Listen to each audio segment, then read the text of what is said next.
Labas rytas, varau šiandien į šokių workshopą. Reikia labai greitai pasidažyti, nes už 5 minučių turiu išvalyti, kitaip vėluosiu. Ir vakar parėjo man šitie du NYX blushas ir kontūras, tai noriu žiauriai šiandien išsibandyti. Aš vakar jau sugebėjau išmesti šitą paletę ir staužyti.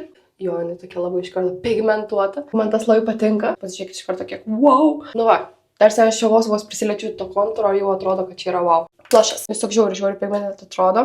Biškėlį. Bet spalva tai tobula. Reikia kablų nepamiršti, nes esu išvarius šokių filmavimą be kablų. Tai vidury kelio supratau, kad neturiu kablų. Sukausi atgal namo ir važiavau pasiimti kablų. Nu va, ir kaip jums atrodo? Užsimetam šiek tiek strazdinų, nes kaip aš be strazdinų. Susitvarkom greit.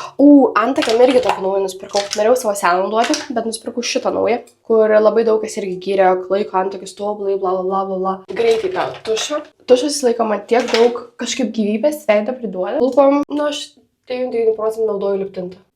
Palauksiu, kol išdžius. Tai paskutinis stepsas į tokį balzamą lūpų stepsiu, nes žiemą tai labai lūpas manas kirsta ir ta prasme visus nueina tokiais, nu kaip osnio krokodilo oda tokia pasidaro. Ir valia. Nu man tai atrodo, kad man labai ta oranžinė tokia bazė tinka ir tas oranžinis šiek tiek blushas ir toksai oranžinis šiek tiek ant lūpų. Varau šokius.